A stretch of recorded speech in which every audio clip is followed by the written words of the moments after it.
Sayısı 2 milyarı bulan kalabalık nüfus ve tarih boyunca devam eden ezeli rekabetten bahsedeceğiz. Pakistan'ın Hindistan'la yaşadığı savaşlar sonucunda Asya'da 3. bir ülke olan Bangladeş'in kuruluşu gerçekleşti.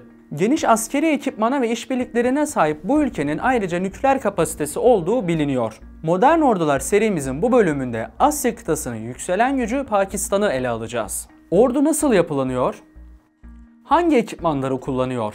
Türkiye, Azerbaycan ve Pakistan arasında nasıl bir askeri işbirliği var? Ülkenin nükleer kapasitesi nereden geliyor sorularının cevaplarını arayacağız. Son olarak tarihsel rakibi Hindistan'la geçmişte yaşadığı 3 askeri çatışmayı değerlendireceğiz. İçeriye geçmeden önce minik bir ricamız var. Bu videoyu sizlere hazırlarken ben ve ekip arkadaşlarım saatler süren araştırmalar ve kurgu süreciyle ilgileniyoruz. Kanalımıza katılarak ve abone olarak bizlere destek olabilirsiniz. Ben Sinan Bakioğlu.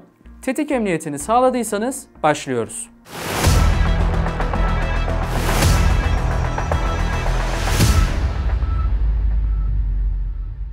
Ordunun yapısıyla başlayalım. 3 kuvvetten oluşuyor. Bunlar Pakistan Kara Kuvvetleri, Pakistan Deniz Kuvvetleri ve Pakistan Hava Kuvvetleri. Dünyanın en geniş 6. ordusuna sahip. 1. sırada Amerika Birleşik Devletleri var. Pakistan'ın yaklaşık 654 bin aktif askeri personeli var. Yaklaşık olarak 550 bin kişi ise rezerv asker olarak yedeklendirilmiş durumda. 78 bin kişinin hava kuvvetlerinde görevli olduğu tahmin ediliyor. Deniz kuvvetlerinde görevli sayısı ise yaklaşık olarak 124 bin civarında. Kara kuvvetlerinde ise yaklaşık 451 bin asker bulunuyor. Pakistanlı erkekler 16 yaşında gönüllü olarak orduya katılabiliyor. Ancak onların 18 yaşından önce aktif olarak cephede konuşlandırılması yasak. Ordunun mottosu iman, takva, Allah yolunda cihat olarak şekilleniyor. Ordunun kullandığı ekipmanlara geçelim. Kara kuvvetleriyle başlayalım. Pakistan ordusunun ağırlığı tanklardan oluşuyor. Kullanılan modeller ise şöyle: Al-Khalid, T-80UD ve M-60 Patton. Ayrıca Heyderler de yer alıyor. Type 85, Type 69, Type 59'lar ise eski nesil ancak hala envanterde olan tanklar. Bunlar Çin üretimi. Al-Khalidler Çin ve Pakistan işbirliğiyle geliştiriliyor. T-80UD'ler ise Ukrayna'dan ithal edildi. Orijinleri Rus menşeilidir. M-60 Patton'lar Amerika'dan satın alındı. Eski nesillerdir. Ancak modernizasyonla kullanılmaya devam ediyor. Zırhlı personel taşıyıcı olarak ise M113, HIT Dragon 2 ve Talhalar kullanılıyor.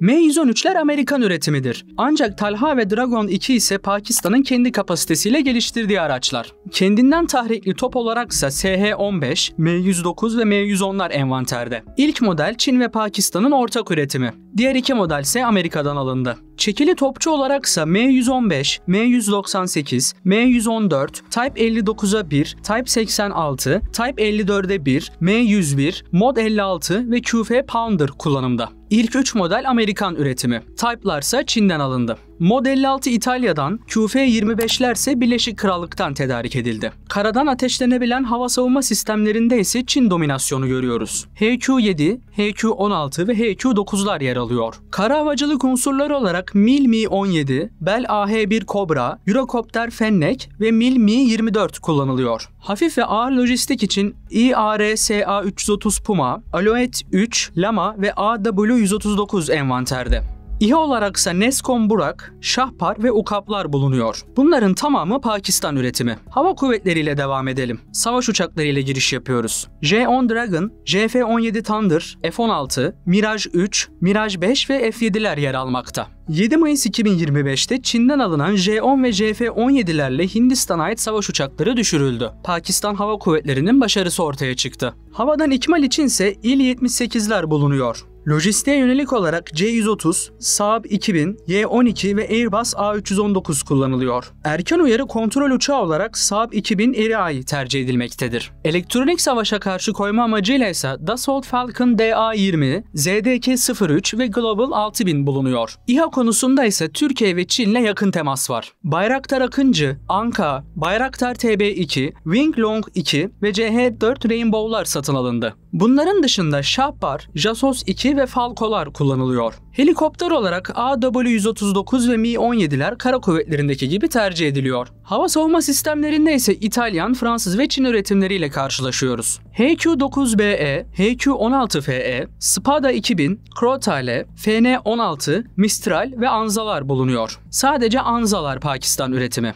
Kullanılan füzelere geçelim. Sparrow, Sidewinder ve Amramlar Amerikalı şirket Raytheon'dan satın alındı. MAA-1B ise Brezilya'dan tedarik edildi. PL-15, SD-10A, PL-11, PL-5EII ve PL-9'lar ise Çin üretimi. R-550 Magic ise Fransa menşeili. Ardar tırlar ise Güney Afrika'dan alındı. Havadan karaya atılan füzelerde ise Türkiye'den alınan iki mühimmatla karşılaşıyoruz. MAM-L ve MAM-T'ler Roketsan tarafından Pakistan'a satıldı. Bunlara ek olarak AGM-88 Harm, AGM-65 Maverick, MAR-1, AG-300, LD-10 ve Barklar havadan karaya ateşleniyor. Raat, Raad-2, HAFR, AS-30L ve Matra Durandaller ise ısıya duyarlı ve hedefi takip özelliğine sahip. Anti gemi olaraksa AGM-84 Harpoon, Exocet, C-802AK ve CM-400AKG'ler kullanılıyor. Deniz kuvvetleriyle devam edelim. Denizaltı olarak Agosta 90B ve Agosta 70 sınıfı araçlar kullanımda. Bunlar taarruz amacıyla bulunuyor.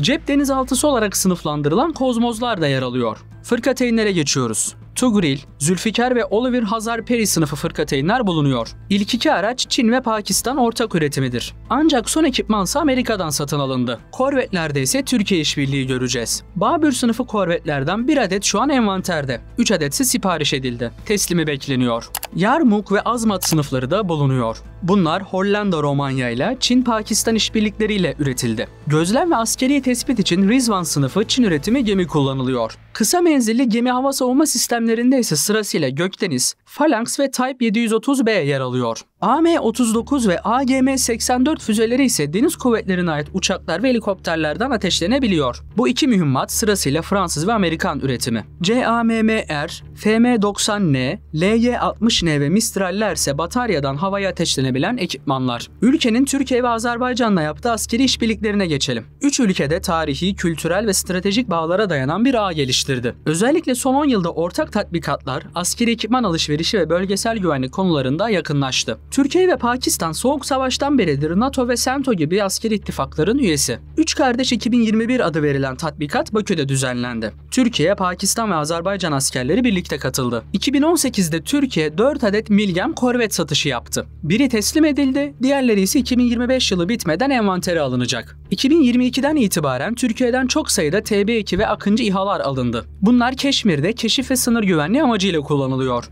9 Mayıs 2025'te yaşanan çatışmalarda Hindistan ordu sözcüsü Yarbay Sofya Kureyşi, Pakistan'ın saldırılarında Türk yapımı İHA'larını kullandığını iddia etti. Pakistan Savunma Bakanlığı ise Hindistan'ın Türkiye yapımı İHA kullanıldığı iddiasını kesin bir dille yalanladı. Türkiye'nin 5. nesil savaş uçağı projesi Kaan'a Pakistan'ın ilgisi var. J-10C'lere alternatif olarak gelecekte Kaan ile takviye yapılabilir. Pakistan'a ait Babür füzesi ve Türkiye'nin SOM Seyir füzesi arasında teknoloji transferi de görüşme masasında karara bağlandı. Pakistan'ın ev sahipliğinde 2 yılda bir düzenlenen deniz tatbikatına Türkiye düzenli olarak katılıyor. Türkiye'de düzenlenen Anadolu Kartalı tatbikatına ise Pakistan JF-17 uçaklarıyla katılım sağlıyor. Azerbaycan'a JF-17 Thunder satışı da gündemde. 2019'da ondan fazla Muşak eğitim uçağı Azerbaycan'a satıldı. 2020'deki 2. Karabağ Savaşı'nda Azerbaycan'ın yanında yer aldı. İDEF ve İDEAS fuarlarında 3 ülke ortak projeleri tanıtıyor. Azerbaycan, Aselsan ve Roketsan ürünlerini satın alıyor. Pakistan, TUSAŞ ve Baykar'la işbirliğini derinleştiriyor.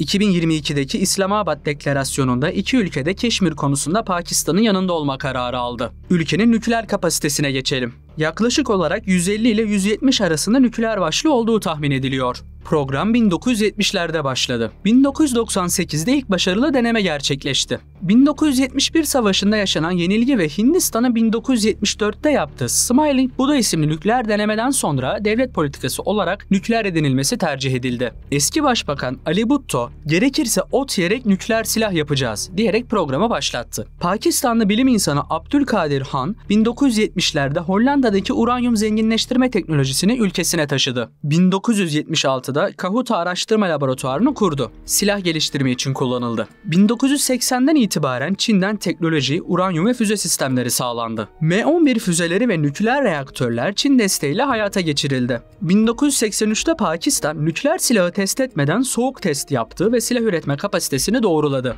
1990'lara gelindiğinde Pakistan 10 ile 20 arasında savaş başlığına sahipti.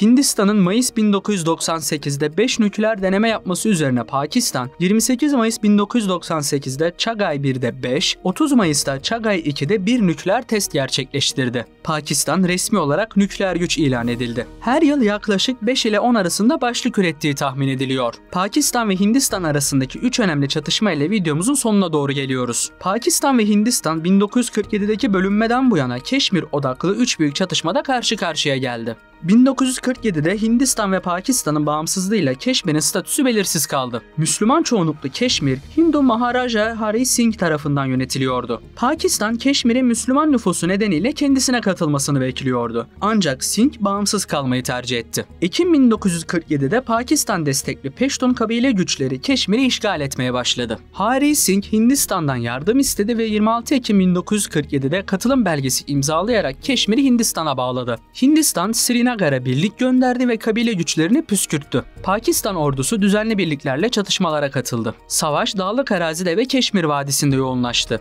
Hindistan, Srinagar ve Jammu'yu kontrol ederken Pakistan, Azad Keşmir ve Gilgit-Baltistan'ı aldı. Sonuçta Keşmir kontrol hattıyla bölündü, %65'i Hindistan'da, %35'i Pakistan'da olacak şekilde taksim edildi. 1962'de Hindistan'ın Çin'e karşı yenilgisi Pakistan'da Hindistan'ın zayıf olduğu algısına sebep oldu. Çin ve Hindistan arasındaki Tibet sorunu sebebiyle bu yaklaşım benimsendi. Pakistan, Keşmir'de halk ayaklanması başlatmayı planladı. Ağustos 1965'te Hindistan sızma girişimlerini tespit etti ve kontrol hattında çatışmalar başladı. Pakistan, Cham-Jaurian sektöründe büyük bir zırhlı taarruz başlattı, ancak Hindistan karşı saldırıya geçti. Savaş Pencap ve Rajasthan'a yayıldı. Hindistan, Lahore ve Sialkot'a doğru ilerledi. Sonuçta Keşmir'in önceki durumu değişmedi ve aynı pozisyonlar korundu. 1999'da Kargil Savaşı yaşandı. 1998'de iki ülkenin nükleer testleri gerilimi ateşledi. Pakistan, Hindistan'ın Siachen buzulundaki varlığına karşı Kargil bölgesinde stratejik tepeleri ele geçirmeyi planladı. 1999 kışında Pakistan ordusu ve mücahit grupları Kargil-Dras sektöründe kontrol hattını geçti ve yüksek tepeleri işgal etti. Mayıs 1999'da Hindistan işgali fark etti ve Kargil operasyonunu başlattı. Pakistan bu savaşta düzenli ordunun katılımını kabul etmedi ve mücahitler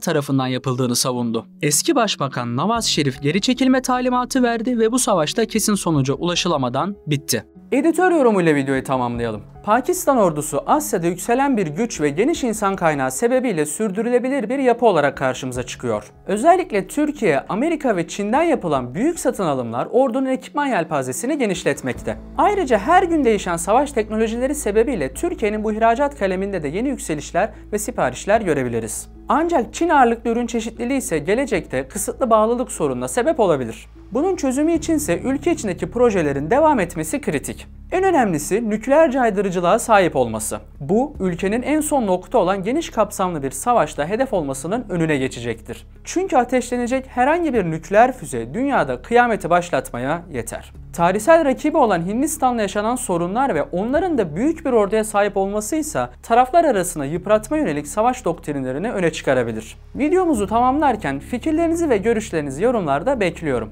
Bu tarz daha fazla içerik için GZT'ye abone olmayı ve katılmayı unutmayın. İzlediğiniz için teşekkür ederim.